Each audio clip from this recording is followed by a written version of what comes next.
Mientras leíamos, parecía como si estuviéramos leyendo en Éxodo, cuando se ordenó la construcción del tabernáculo. Incluso aquí hay nombres parecidos, está el atrio interior, el atrio en la parte exterior, y las medidas son muy parecidas también a las del tabernáculo. Cuando recién empieza el capítulo 40, algo que le pasa al profeta Ezequiel es algo similar a lo que le sucedió al apóstol Pablo. En 2 Corintios capítulo 12, el apóstol Pablo también en visión. Como dice al principio del capítulo 40 que leímos el día de hoy, dice: en el año 25 de nuestro cautiverio, al principio del año, a los 10 días del mes, a los 14 años, después que la ciudad fue conquistada, en aquel mismo día vino sobre mí la mano de Jehová y me llevó allá. Aquí dice que él fue llevado, ¿no? Así también dice el apóstol Pablo. Dice: en visiones de Dios me llevó a la tierra de Israel y me puso sobre un monte muy alto, sobre el cual había un edificio parecido a una gran ciudad hacia la parte sur. Muy parecido al sueño que tuvo, a la visión. Es diferente una visión a un sueño. Al apóstol Pablo, miremos la visión del apóstol Pablo. 2 Corintios capítulo 12. 2 Corintios capítulo 12. Dice: ciertamente no me conviene gloriarme, pero vendré a las visiones y a las revelaciones del Señor. Conozco a un hombre en Cristo que hace 14 años, si en el cuerpo, no lo sé. Si fuera del cuerpo, no lo sé. Dios lo sabe. Fue arrebatado hasta el tercer cielo. Y conozco al tal hombre, si en el cuerpo o fuera del cuerpo, no lo sé, Dios lo sabe, que fue arrebatado al paraíso, donde oyó palabras inefables que no le es dado al hombre expresar. Ahorita, cuando el apóstol Pablo es una de las personas más cultas, junto con Apolos, no sé si sabían, ellos son las personas más cultas, igual Lucas también.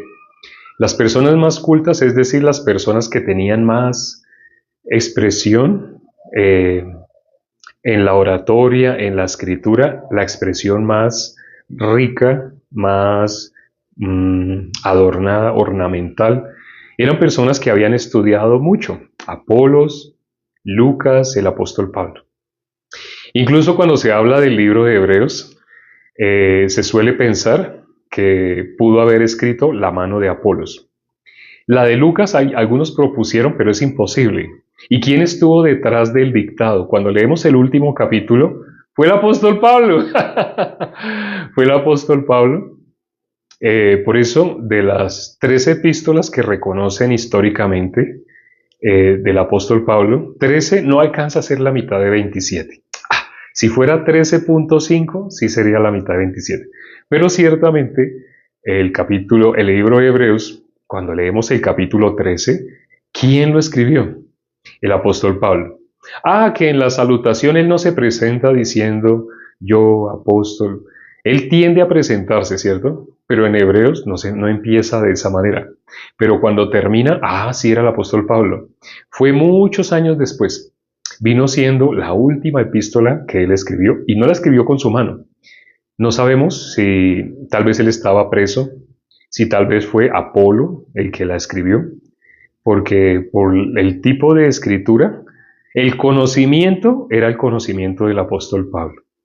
La escritura y la forma de redacción, ciertamente como una mezcla entre el apóstol Pablo y Apolo. Pero fue el apóstol Pablo. ¿Quién es el autor de un libro? ¿El que lo escribió a mano o el que lo dictó?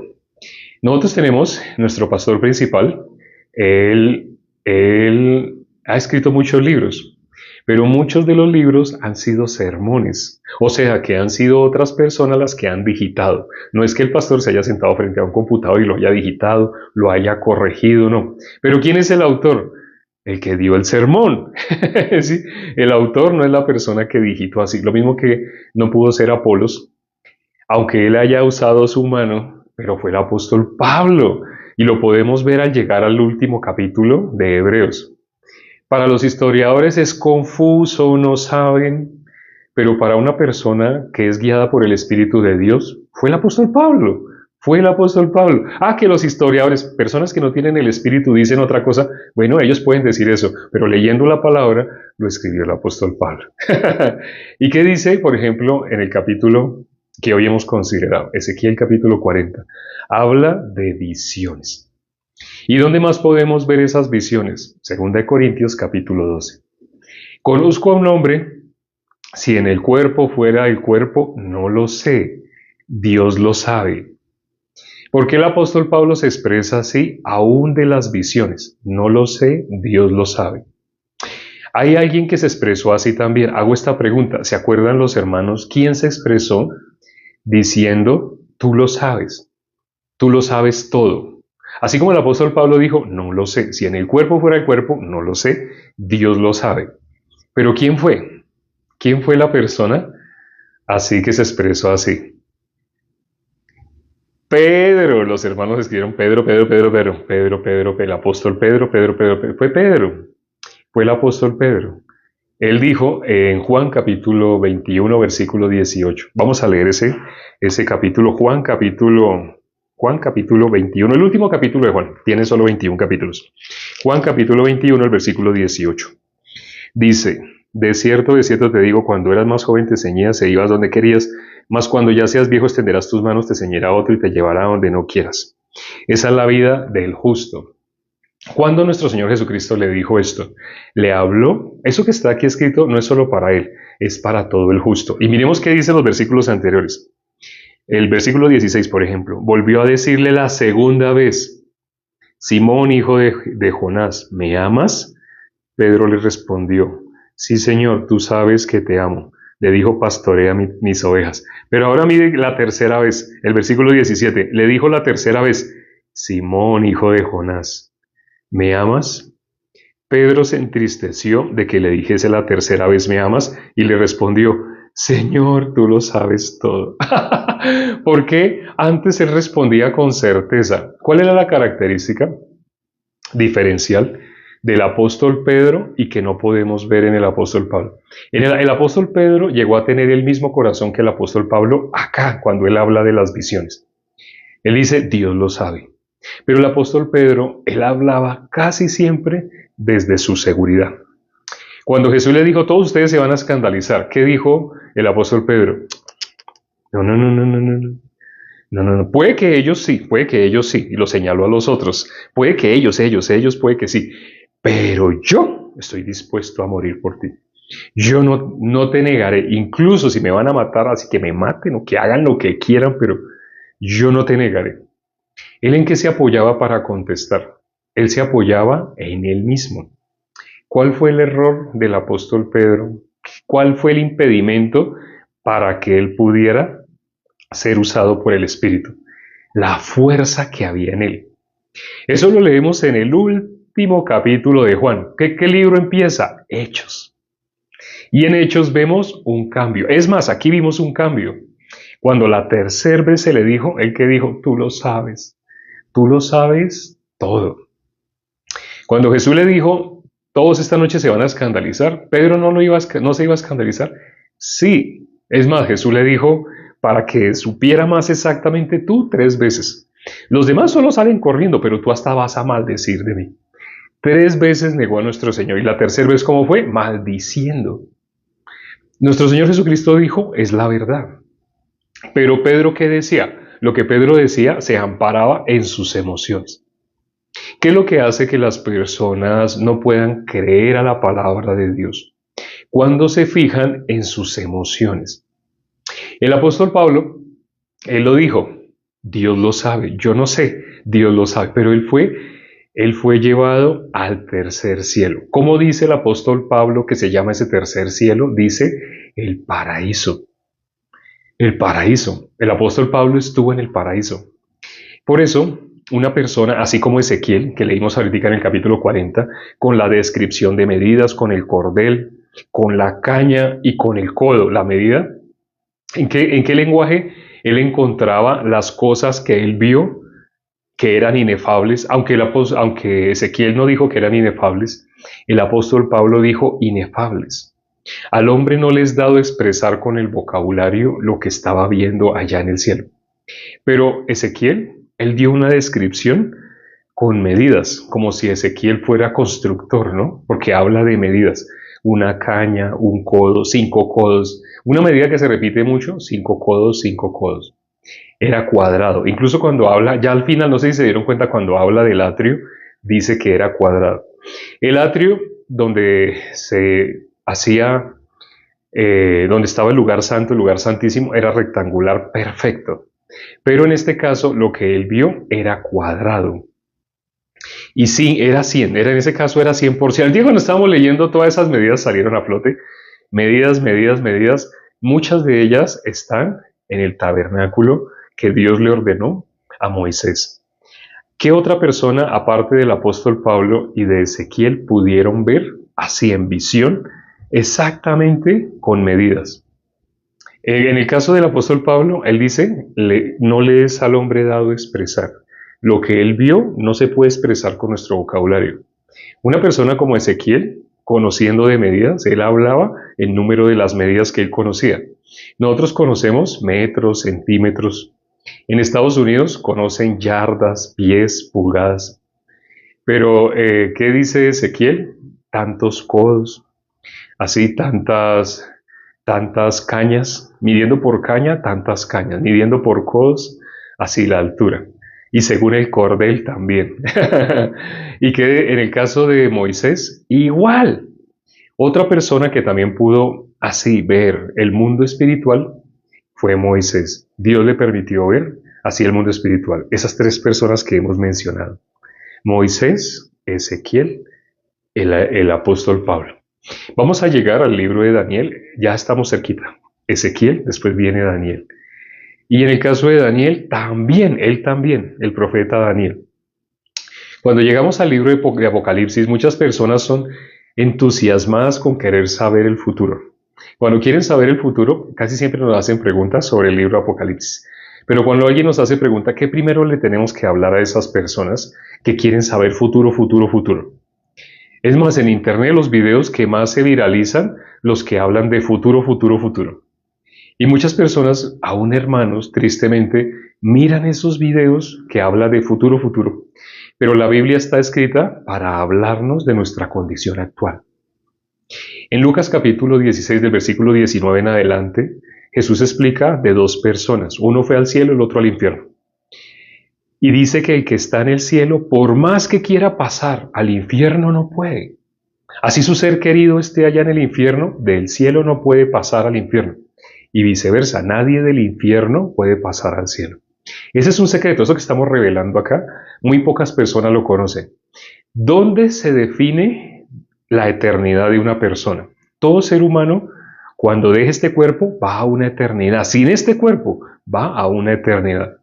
Ya sea en el cielo o ya sea en el infierno. En el infierno, ¿para quién? Para los que no creen.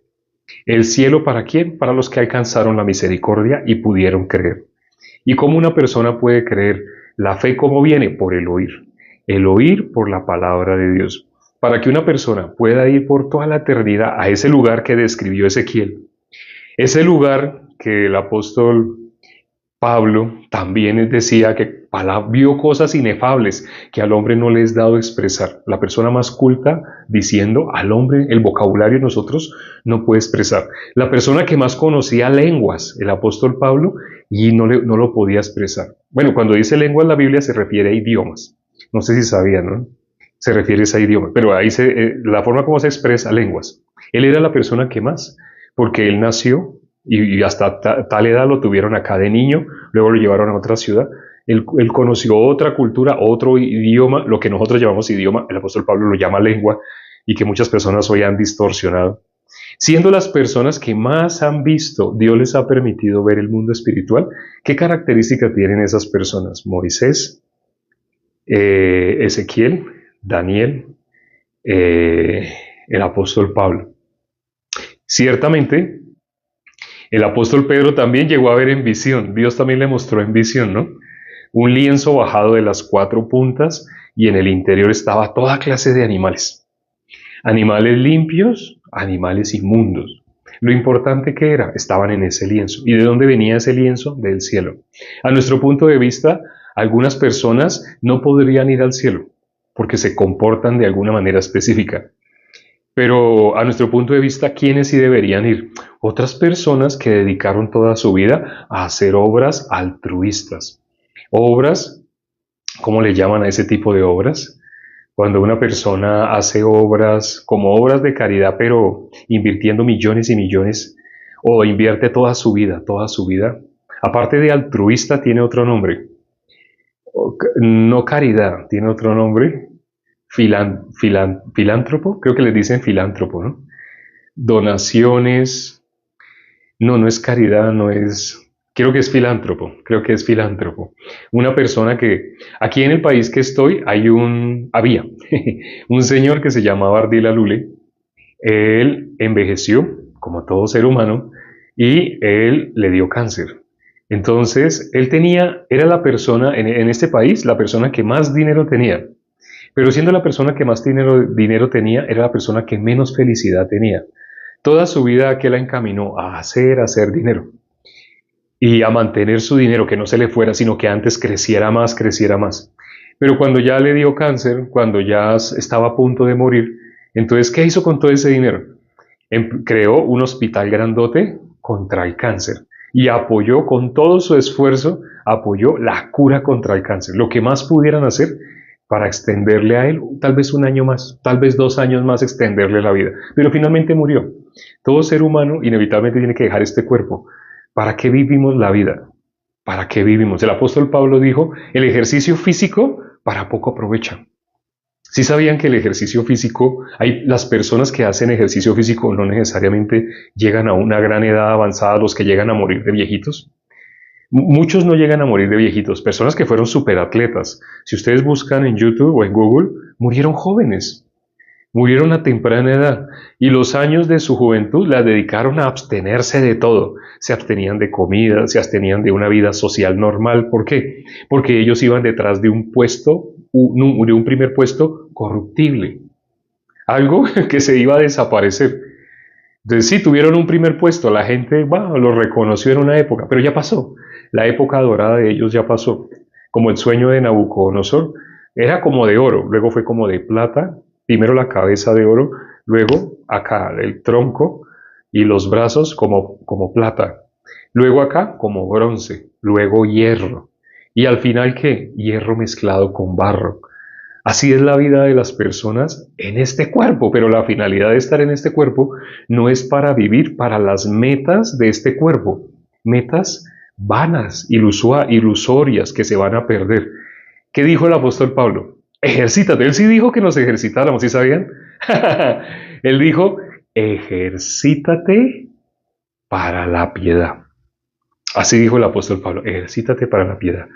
Porque todo lo que tú hagas para Dios tendrá recompensa, no solo en esta vida, sino también en el mundo espiritual. Cuando dejes este cuerpo, allá, eso sí te va a servir. Ejercítate para la piedad. ¿Qué persona lo dijo? Una de las personas que tuvo visiones. Así como Ezequiel hoy en el capítulo 40, el apóstol Pablo en el capítulo 12 de 2 de Corintios. Él tuvo visiones. Dios les permitió a pocas personas ver el mundo espiritual para darse cuenta lo inútil que es tener el corazón en las cosas de este mundo. Las cosas de este mundo pasan, son pasajeras, son vanidad. Se ven hermosas en las fotos, pero ¿qué se va a llevar una persona de esas cosas lindas de las cuales tuvo una foto? ¿Esa es la felicidad? No. He conocido personas muy cercanas que tienen muchas cosas y en las fotos se ve lindo, en los videos se ve hermoso, las cosas, los bienes materiales, pero están viviendo por dentro como si hubieran perdido a su ser querido. Están viviendo en una aflicción, en una angustia, solo para tener esas fotos lindas. ¿Y qué se van a llevar de eso? Cuando tenga que dejar este cuerpo, ¿qué les va a aprovechar todo lo que hicieron para esta carne? Eso no aprovecha para nada. ¿Qué cosa sí aprovecha? Lo dijo uno de los hombres a quien Dios les permitió ver el paraíso. ¿A quién? Al apóstol Pablo. A Ezequiel Dios le permitió en visión, hoy lo leímos, Ezequiel 40. Al apóstol Pablo también Dios le permitió ver el paraíso, el tercer cielo. ¿Y a qué conclusión llegó el apóstol Pablo? Aquel que pudo ver lo que le esperaba cuando dejara este cuerpo. El apóstol Pablo dijo un secreto, que quien lo logra recibir en su corazón ya no puede vivir igual que el resto del mundo. El apóstol Pablo dijo, para mí el morir es ganancia. El quedarme me es necesario por causa de ustedes, pero para mí el morir es ganancia. Él sabe qué es lo que le espera allá, pero una persona que no sabe qué es lo que tiene al frente de su vista, las cosas materiales. ¿Qué cosas materiales se va a llevar cuando tenga que dejar este cuerpo?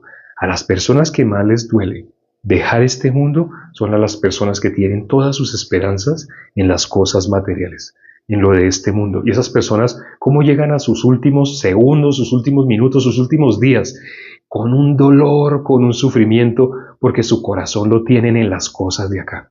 Por más que les dé por volverse filántropos, así, por más que les dé por hacer obras caritativas y así, pero cómo vivieron todas sus vidas de una manera vana, ilusoria, disculpen la expresión, tontamente, detrás de una zanahoria. Satanás los engañó con el engaño de la codicia, de la avaricia. Espero que los hermanos que están viendo esto, así meditando sobre el mundo espiritual, no tengan su corazón en esta tierra, sino que día a día busquen el mundo de Dios, lo que dice Oseas 6:6, conocimiento de Dios. Eso es lo que Dios espera que nosotros tengamos, conocimiento de Dios. Vamos a orar ya para terminar. Padre, gracias por este tiempo que nos permites para considerar tu palabra. ¿Cómo hemos estado viviendo el ser humano en modo natural donde tiene su corazón? En modo natural, Satanás hizo que tuviéramos el corazón en las cosas de este mundo, en la vanagloria, en que las personas, no sé, nos reconocieran por ser futbolistas o por ser, no sé, ajedrecistas o cualquier cantidad de cosas delante de los hombres. El ser humano quiere que su nombre figure en libros. Incluso hay personas que dicen que el que logra escribir un libro, esa persona hace perdurar más su existencia. Pero todo lo que el ser humano hace es inútil. Todo lo que el ser humano hace en este mundo no tiene ningún valor comparado con la vida eterna en el cielo. Existe vida eterna para todo ser humano. Algunos, la vida eterna en el castigo eterno, en la condenación. Otros, en el paraíso. Permite, Padre, que las personas meditando sobre lo que está escrito en la palabra, con un corazón humillado, con un corazón contrito, con un corazón no en la insensatez de la vanidad ilusoria de este mundo, sino en lo que espera después de que salgamos de este cuerpo, puedan meditar hasta que quieran inevitablemente compartir el Evangelio. Quien no comparte el Evangelio, quien no puede hacer la comisión, esa persona, ¿qué fin va a tener? Si no es salvo, si nunca llegó a conocer el Evangelio, bíblicamente solo un fin espera: el castigo eterno. Porque así nacimos todos nacimos destituidos de la gloria de Dios, todos nacimos con un único destino: salir de este mundo, ir al infierno. Pero nos has dado una oportunidad, nos dejaste la Biblia para que nosotros conociéramos tu corazón. Permite que las personas que todavía no son salvas, conociendo tu corazón, a través de la locura de la predicación, a través de la lectura directa de la palabra, puedan tener un corazón unido contigo. Quebranta los corazones para que puedan recibir la salvación de quienes aún no la han recibido. Y quienes ya la han recibido, guíales, Padre, para que no vivan para este mundo, sino para anunciar el Evangelio. Te lo pedimos y hemos orado en el nombre de nuestro Señor Jesucristo. Amén. Gracias a Dios por la palabra del día de hoy. Todos los días Dios nos permite, por una media horita, así escuchar un capítulo de la Biblia, meditar sobre lo que dice la palabra de Dios, sobre el corazón de Dios. Lo importante no es como datos históricos, no es conocimiento muerto. Lo importante, el conocimiento que lleva a la vida. Aquel que pudo ver el apóstol Pablo en el paraíso, esa vida que él sabía que le era mejor vivir. Nos vemos mañana, dentro de pocas horas, a las 7 de la mañana, hora de Colombia, Ecuador, Perú. A las 7 de la mañana de esos 3 países que mencioné, Nos vemos mañana por 10 minutos para comenzar el día con la palabra de Dios. Nos vemos. Chao.